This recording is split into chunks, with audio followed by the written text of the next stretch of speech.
Sir, ito yung ano, yung credit app na ginawa natin. Ano? Bali, register ka muna. Kung may ang new client, register ka ng Gmail mo. Tapos punta ka na sa Gmail mo para ma-confirm mo. Pag na-confirm mo yan, automatic makakalagin ka na dyan. So, yan. Login na ako. Yan. So, ito yung dashboard niya. Ayan, kita mo yan dyan. Pag magpa-process ka ng new loan, click mo lang to, new loan. Ay, dito pala sa settings mo muna. Lagay mo yung, ano mo, yung logo mo, upload mo, yung business details mo. Then, yung penalty mo, kunyari, daily charge mo. Kunyari, ito, 0.01. Kada daily yan mag-update na, ano, na nagpe-penalty sila pag overdue na sila. So, ayan, confirm ko lang yan. So, meron din wipe data dito kung gusto mong i-reset yung data mo. So, ayan, sa recovery kasi dito papasok yung mga overdue. Ayan. So, pasok ako ng new loan dito. Kunyari ako, Miguel. Tapos yung contact number ko. Tapos collateral. Pwede itong collateral, ano to, optional. Then yung hihiramin ko, kunyari 25.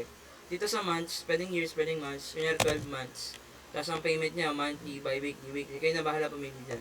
Kunyari ito monthly. Tapos ang interest rate mo, 25%.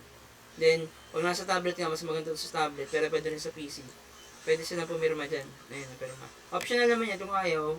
Kung gusto nyo papel lang, kahit leave nyo lang as blank yan. Review nyo. Ito yung payment breakdown niya. Pwede mo siyang i-generate sa PDF. Pwede mo rin siyang i-print. Ayan. Pag click mo yan, mag-generate yan ngayon ng PDF. Ayan. Generate yan. Tapos, pwede mo siyang execute and save. Pag click mo to, ito yung ano niya, contract niya. Sa loan niya. Ito.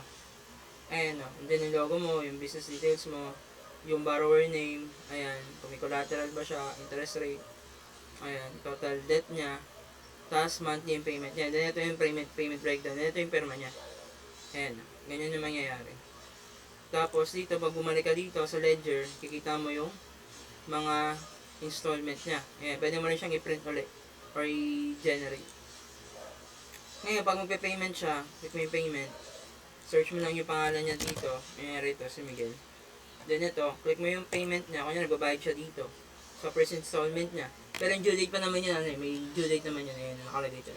Pero sabihin lang natin, for example, then mag-overpayment siya ng 500. Yung overpayment na yan, mababawas siya sa second installment. So, pay ko siya. Ayan, payment received.